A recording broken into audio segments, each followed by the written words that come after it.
Hello friends, Shivansh online study channel में आपका एक बार फिर से स्वागत है। तो फ्रेंड्स, आज इस वीडियो में करंट अफेयर्स का फोर्थ पार्ट, इससे पहले की हमने 3 पार्ट कवर कर चुके हैं। अगर आपने ये 3 पार्ट्स कवर नहीं किए हैं तो आप प्लीज़ प्लेलिस्ट में जाके करंट अफेयर 2023 आप देख सकते हैं। तो इसी क्रम में 2022-23 में आयोजित किए गए राष्ट्रीय महोत्सव। तो फ्रेंड्स देखिए, करंट अफेयर का जो पोर्शन है, जो यूकेपीएससी के द्वारा, जो यूकेपीएससी का आगामी जो परीक्षा के लिए जो आगामी कार्यक्रम है, आपकी जो ईओ की परीक्षा आने वाली है जस्ट, देन उसके बाद आरओ एआरओ। तो फ्रेंड्स, इस एग्ज़ाम के लिए इम्पोर्टेंट हो जाता है काफ़ी करंट अफेयर, क्योंकि 20 से 25 यानी कि 20 to 25 क्वेश्चंस काफ़ी इम्पोर्टेंट हो जाते हैं, जिसमें आपका उत्तराखंड से भी रिलेटेड कुछ करंट के क्वेश्चन बनेंगे। देन इंडियन करंट से यानी कि राष्ट्रीय एवं अंतर्राष्ट्रीय समसामयिकी 2023 से रिलेटेड, जो कि काफ़ी इम्पोर्टेंट है। तो इसी के अकॉर्डिंग हमारा आज का जो टॉपिक है, चैप्टर नंबर 4, जो हमारा पार्ट 4 है करंट अफेयर्स का, इसमें देखिए महोत्सव है जो कि काफ़ी इम्पोर्टेंट है और ये आयोजित स्थल है। काफ़ी इम्पोर्टेंट हो जाता है कि कौन सा महोत्सव कहाँ पर आयोजित हुआ है, जिसमें कि पहला है आदि पेरुक्कू उत्सव। आदि पेरुक्कू उत्सव तमिलनाडु स्थल है आयोजन। नेक्स्ट है पुस्तकालय महोत्सव। पुस्तकालय महोत्सव ये है न्यू दिल्ली, आयोजन स्थल इसका। नेक्स्ट है बोनालू त्यौहार। बोनालू त्यौहार हैदराबाद तेलंगाना। नेक्स्ट है चचिन ग्रेजिंग महोत्सव अरुणाचल प्रदेश। नेक्स्ट है चिखल कालो उत्सव, गोवा से संबंध है। नेक्स्ट है वितस्ता महोत्सव। देखिए वितस्ता महोत्सव, वितस्ता महोत्सव जम्मू कश्मीर, इम्पोर्टेंट हो जाता है। नेक्स्ट है हेमिस महोत्सव। हेमिस महोत्सव का संबंध है लद्दाख से।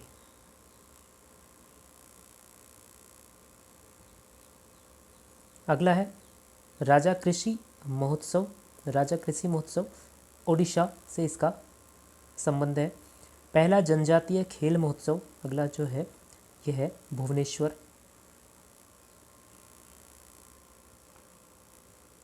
नेक्स्ट है लेवेंडर महोत्सव, काफ़ी इम्पोर्टेंट है, परीक्षा में काफ़ी बार पूछा गया है आपका, जम्मू कश्मीर। इम्पोर्टेंट क्वेश्चन है लेवेंडर महोत्सव जम्मू कश्मीर। नेक्स्ट है बिहान मेला। बिहान मेला ओडिशा से संबंध है, बिहान मेला। नेक्स्ट है मोनलम चेनमो फेस्टिवल, इसका संबंध है लद्दाख से।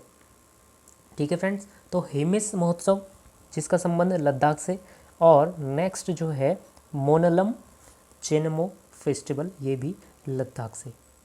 नेक्स्ट है माता खीर भवानी मेला जम्मू कश्मीर। माता खीर भवानी मेला जम्मू कश्मीर। नेक्स्ट है थावे महोत्सव। थावे महोत्सव गोपालगंज बिहार। ठीक है, गोपालगंज बिहार, थावे महोत्सव। नेक्स्ट है गज महोत्सव। गज महोत्सव है काजीरंगा राष्ट्रीय उद्यान यानी कि असम। ठीक, तो गज महोत्सव काफ़ी इम्पोर्टेंट है। अगला है नेक्स्ट मतुआ धर्म महामेला, इसका संबंध है पश्चिम बंगाल। ठीक है, मतुआ धर्म मेला। नेक्स्ट है सियांग उनिंग महोत्सव। सियांग उनिंग महोत्सव का संबंध है अरुणाचल प्रदेश से। नेक्स्ट है भूमचू महोत्सव, इम्पोर्टेंट है सिक्किम। भूमचू महोत्सव है सिक्किम। अगला है राष्ट्रीय युवा संसद महोत्सव न्यू दिल्ली। काला घोड़ा कला महोत्सव मुंबई, इम्पोर्टेंट क्वेश्चन है। आदि महोत्सव न्यू दिल्ली। राष्ट्रीय संस्कृति महोत्सव मुंबई, इम्पोर्टेंट है। नेक्स्ट है खजुराहो नृत्य महोत्सव एमपी यानी कि मध्य प्रदेश खजुराहो। एलोरा अजंता अंतर्राष्ट्रीय महोत्सव Maharashtra. Orange festival Kohima Nagaland.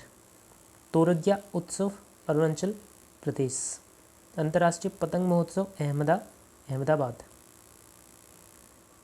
Next है मेला माघी पंजाब। विज्ञान साहित्य महोत्सव भोपाल। अवतार महोत्सव राजस्थान। परशुराम कुंड महोत्सव अरुणाचल प्रदेश। स्वर धरोहर महोत्सव न्यू दिल्ली। हॉर्नबिल महोत्सव इम्पोर्टेंट है नागालैंड। हॉर्नबिल जो है नागालैंड से संबंध है इसका। राष्ट्रीय जनजातीय नृत्य महोत्सव रायपुर छत्तीसगढ़। अंतर्राष्ट्रीय गीता महोत्सव कुरुक्षेत्र हरियाणा। बांग्ला महोत्सव मेघालय।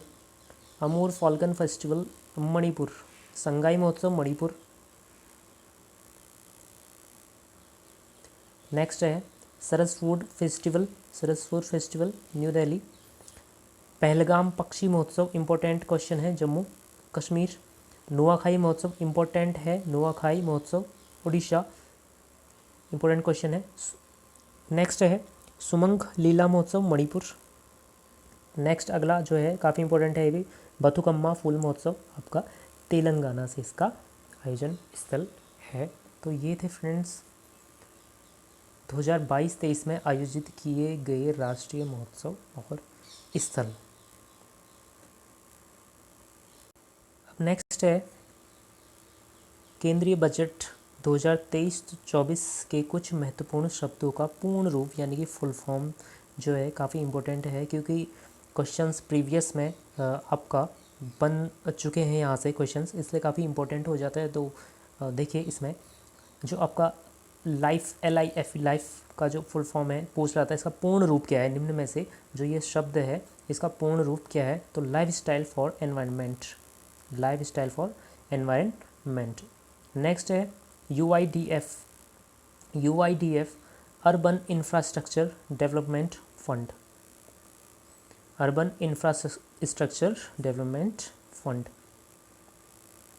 नेक्स्ट है गोवर्धन। देखिए फ्रेंड्स ये प्रीवियस ईयर की परीक्षा में ये क्वेश्चन आ चुका है, तो काफ़ी इम्पोर्टेंट हो जाती हैं चीज़ें। तो फ्रेंड्स लगता है कि उस समय कि ये जो क्वेश्चंस है काफ़ी न्यू यहाँ पर एकदम से अचानक से देखो, तभी सभी चीज़ें जो हैं यहाँ पर देखना ज़रूरी है, इम्पोर्टेंट हो जाता है। तो देखिए फ्रेंड्स इसका है गोवर्धन जो है galvanising organic bio agro resources धन, ठीक है। तो इसका फुल फॉर्म हो जाता है galvanising organic bio agro resources Dhan. Next है पीएम प्रणाम। पीएम इसका पूर्ण रूप है फुल फॉर्म यानी कि PM programme for restoration awareness nourishment and amelioration of mother earth. Next है पीएम विकास। इसका पूर्ण रूप है पीएम विश्वकर्मा कौशल सम्मान, इम्पोर्टेंट क्वेश्चन है देखिए, ठीक है, पीएम विकास। नेक्स्ट है मिस्टी, ये भी काफ़ी इम्पोर्टेंट है, चर्चाओं में रहा है और हमेशा रहता है Mishti. Mangrove initiative for shoreline habitats and tangible incomes.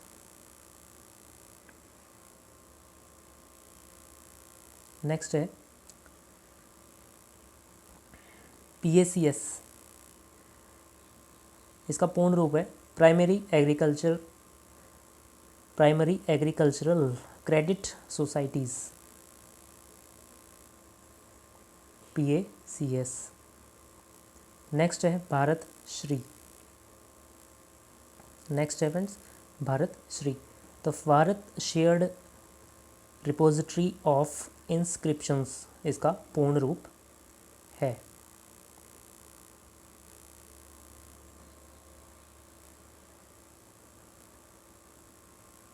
Next है एलजीडी।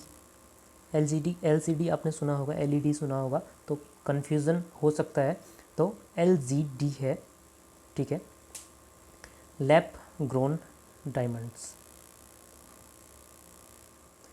नेक्स्ट है JAM, Jan Dhan Aadhaar mobile. Jan Dhan Aadhaar mobile. तो अगला जो टॉपिक है वो है बहुत इम्पोर्टेंट है, केंद्रीय बजट 2023-24, ठीक है। तो इससे रिलेटेड क्वेश्चंस आपके काफ़ी पॉसिबिलिटीज़ है कि काफ़ी क्वेश्चंस यहाँ से पूछ ले जाते हैं। तो फ्रेंड्स इसकी चर्चा करें। देखिए पहला पॉइंट है केंद्रीय बजट 2023-24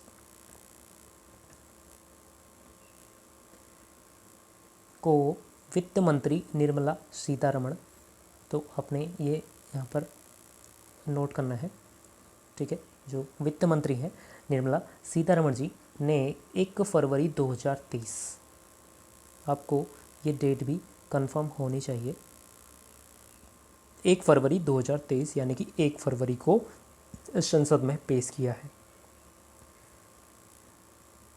यह अमृत काल में पहला बजट है, ठीक है। तो कौन सा काल है आपका इम्पोर्टेंट है, अमृत काल में पहला बजट है। क्वेश्चन किसी भी तरीके से बन सकता है। नेक्स्ट पॉइंट है अमृत काल के विजन सशक्त एवं समावेशी अर्थव्यवस्था को हासिल करने के लिए आर्थिक एजेंडों में 3 चीज़ों पर ध्यान केंद्रित किया गया है। तो फ्रेंड्स यहीं से क्वेश्चन निकल के आएगा जो फाइनली क्या है, अमृत काल के विजन सशक्त एवं समावेशी अर्थव्यवस्था को हासिल करने के लिए आर्थिक एजेंडों में 3 चीज़ों पर ध्यान केंद्रित किया गया है। तो आपकी 3 चीज़ें यहाँ पर मेन है, जिसमें से पहली चीज़ है, पहला है नागरिकों विशेषकर युवा वर्ग को अपनी आकांक्षाओं की पूर्ति करने के लिए पर्याप्त अवसर उपलब्ध कराना, जिसमें पहला मुख्य पॉइंट है। नेक्स्ट है दूसरा पॉइंट है इसका जो 3 है विशेष जो केंद्रित है, दूसरा है विकास और रोजगार सृजन पर विशेष ध्यान देना। तीसरा है वृहद आर्थिक सुस्थिरता को सुदृढ़ करना। तो ये जो ये वाली चीज़ें काफ़ी इम्पोर्टेंट है, ये तीनों चीज़ें यहाँ पर तीनों चीज़ों पर ध्यान केंद्रित किया गया है, ठीक है फ्रेंड्स। तो यहीं से क्वेश्चंस आपका डायरेक्टली पूछा जाता है। तो फ्रेंड्स वो 3 चीज़ें निम्न में से कौन सी हैं, तो आपको ध्यान में रखना है।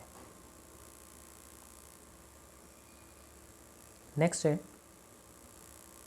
अमृतकाल भारत @100। अमृतकाल तक की हमारी यात्रा के दौरान निम्न 4 मौके रूपांतरकारी हो सकते हैं। तो ये 4 रूपांतरकारी थिंग्स जो हैं क्या क्या हैं, देखिए।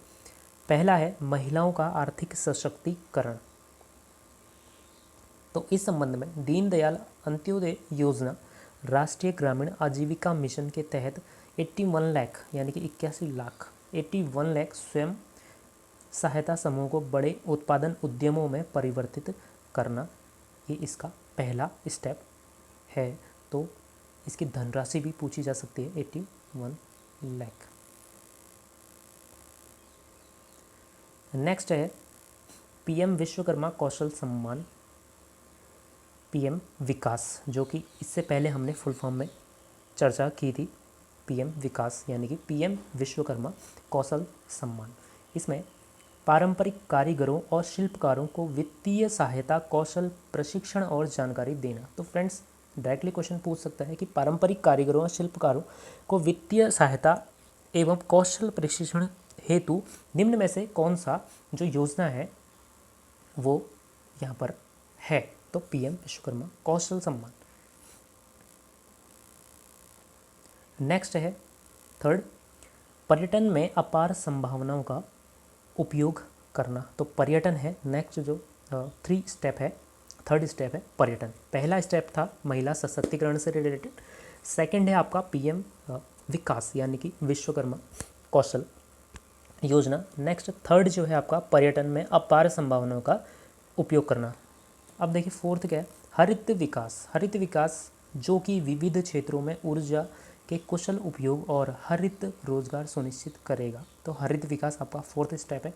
बाकी 3 स्टेप्स जो हैं आपके चर्चा कर चुके हैं। तो फ्रेंड्स फाइनली जो है चीज़ें डीप जब आप पढ़ेंगे तो ही आपको लगेगा कुछ पढ़ा है। नेक्स्ट जो भी आपके एग्ज़ाम्स हैं उसमें आपको डायरेक्टली क्वेश्चन देखने को मिलेगा, तो काफ़ी आपको यहाँ पर कंफर्ट फील होगा। नेक्स्ट है देखिए, केंद्रीय बजट 2023-24 के अनुसार चालू वित्त वर्ष में भारत की आर्थिक विकास दर 7% रहने का अनुमान है। तो जो आपका 23-24 के अनुसार चालू वित्त वर्ष में भारत की आर्थिक विकास दर, ठीक है, तो आर्थिक विकास दर ये आपका देखिए डायरेक्टली इकोनॉमी का जो है आपका इससे रिलेटेड है। तो विकास दर, आर्थिक विकास दर 7% रहने का अनुमान यहाँ पर लगाया गया है। तो डायरेक्टली क्वेश्चन आएगा। नेक्स्ट,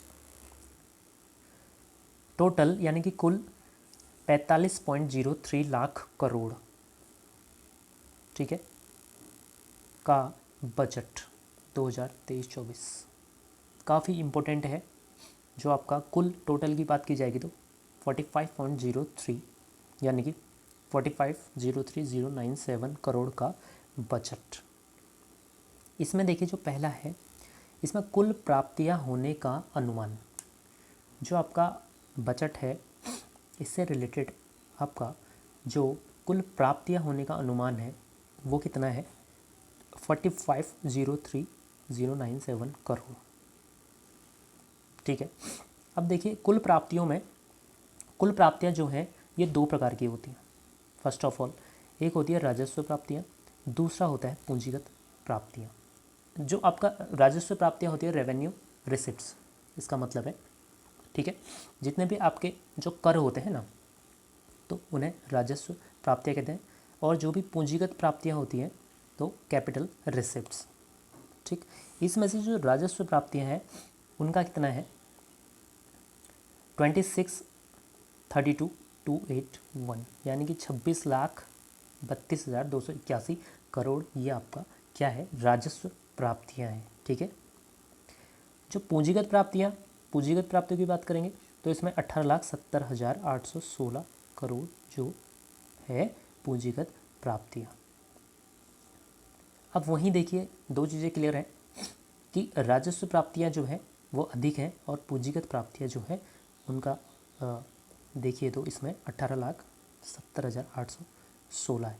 तो ये डाटा इम्पोर्टेंट रहता है कि कुल राजस्व प्राप्तियां और पूंजीगत प्राप्तियां 26-18, ठीक है। अब देखिए वहीं नेक्स्ट है कुल खर्च होने का अनुमान। ऊपर जो था वो हमने देखा था राजस्व प्राप्तियां और पूंजीगत प्राप्तियां, वो प्राप्तियां थी। अब यहाँ पर है खर्च यानी कि व्यय, एक्सपेंडिचर। इसमें देखिए कुल खर्च होने का अनुमान आपका 45 लाख, ठीक है, 45,03,097 करोड़ यानी कि। अब देखिए जिसमें ये भी 2 प्रकार से राजस्व और पूंजीगत, ठीक है। राजस्व खर्च जो आपका रेवेन्यू एक्सपेंडिचर है वो कितना है यहाँ पर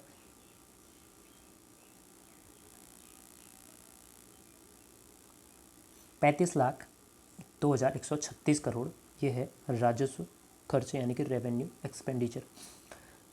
नेक्स्ट वहीं जो पूंजीगत खर्च की बात करें कैपिटल एक्सपेंडिचर है वो है आपका 10,09,61 करोड़। तो ये डाटा काफ़ी इंपॉर्टेंट है। देखिए ऊपर के जो हमने यहाँ पर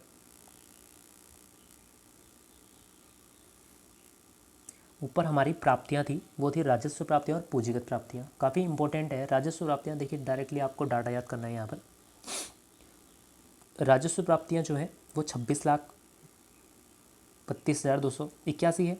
पूंजीगत प्राप्तियाँ जो है वो 18,70,816 है। अब खर्च की बात करें तो राजस्व खर्च और पूंजीगत खर्च वही चीज़ें हैं। तो राजस्व में आपका 45,02,136 का है और पूंजीगत खर्च जो है आपका 10,09,61 करोड़ का पूंजीगत खर्च है।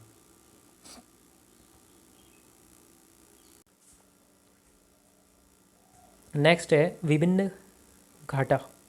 इसमें देखिए जो घाटे के प्रकार हैं, एक है राजकोषीय घाटा यानी कि फिजिकल डेफिसिट, नेक्स्ट है राजस्व घाटा रेवेन्यू डेफिसिट, और नेक्स्ट है प्रभावी राजस्व घाटा इफेक्टिव रेवेन्यू डेफिसिट, और नेक्स्ट फोर्थ है प्राथमिक घाटा प्राइमरी डेफिसिट। तो देखिए इसमें 2023-24 का बजट अनुमान के अकॉर्डिंग इसमें जो राजकोषीय घाटे का अनुमान है जीडीपी का 5.9% इसका अनुमान है। ठीक है, ये इसका कुल। नेक्स्ट है राजस्व घाटा जो है जीडीपी का 2.9% रहने का अनुमान है। नेक्स्ट है प्रभावी राजस्व घाटा, ये जीडीपी का 1.7%। अगला है प्राथमिक घाटा।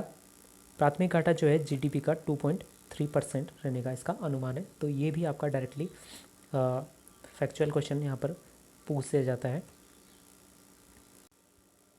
नेक्स्ट है सरकार ने वर्ष 2025-26 तक राजकोषीय घाटा को जीडीपी का 4.5% तक लाने का लक्ष्य रखा है। डायरेक्टली क्वेश्चन यहाँ पर काफ़ी इम्पोर्टेंट है। किस वर्ष तक राजकोषीय घाटा को जीडीपी का 4.5% तक लाने का लक्ष्य रखा गया है? 2025-26 तक। या फिर क्वेश्चन सेकंड जो वे में बनेगा, 2025-26 तक राजकोषीय घाटा को जीडीपी का कितने % तक लाने का लक्ष्य रखा है? तो फिर आंसर है 4.5%।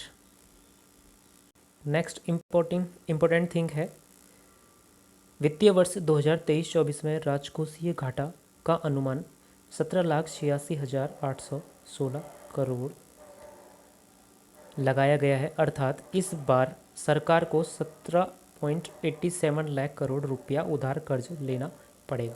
तो फ्रेंड्स जो हमारी गवर्नमेंट है, सरकार है, कर्ज लेना आवश्यक हो जाता है, ऋण जो है, क्योंकि देश की अर्थव्यवस्था को नियंत्रण करने हेतु ये सब कुछ सरकार को करना पड़ता है।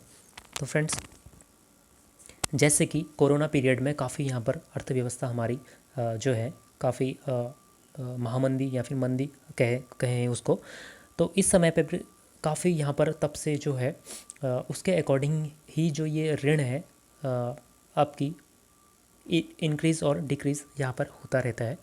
तो फ्रेंड्स काफ़ी इंपॉर्टेंट चीज़ें हैं बजट से रिलेटेड। नेक्स्ट है रुपया कहाँ से आता है, तो आपको एक नज़र ज़रूर देखना है। 2023-24 के शीर्ष 6 मद जो हैं आपका है उधार और अन्य देयताएँ, माल और सेवा जीएसटी, निगम कर, कॉरपोरेशन या कॉरपोरेट टैक्स, आयकर इनकम टैक्स, केंद्रीय उत्पाद शुल्क और सीमा शुल्क। तो फ्रेंड्स इन 6 जगह से आपका जो है रुपया यानी कि मनी जो है गवर्नमेंट के पास आता है। तो इसमें कितना % जो है कहाँ से आता है, तो उधार जो है 34% जो है ये है, जीएसटी जो है 17% है, निगम कर है 15%, आयकर है 15%, यूनियन एक्सेस ड्यूटीज़ जो है आपका 7%, सीमा शुल्क जो है कस्टम ड्यूटीज़ है 4%। नेक्स्ट इम्पोर्टेंट थिंग है रुपया कहाँ को जाता है, रुपी गोज़ टू। तो इसमें भी आपका पहला है ब्याज अदायगी। ठीक है, नेक्स्ट है करों और शुल्कों में राज्यों का हिस्सा, केंद्रीय क्षेत्र की योजना, वित्त आयोग और अन्य अंतरण, केंद्र प्रायोजित योजनाएं और रक्षा यानी कि डिफेंस। नेक्स्ट है बजट 2023-24 में 7 प्राथमिकताएं, most important, very very very important 7 प्राथमिकताएं विकास के लिए निर्धारित की गई हैं जो अमृत काल के दौरान हमारा मार्गदर्शन करने हेतु सप्तश्री की भांति कार्य करती हैं। तो 7 प्राथमिकताएं जो हैं काफ़ी इम्पोर्टेंट है। यहाँ पर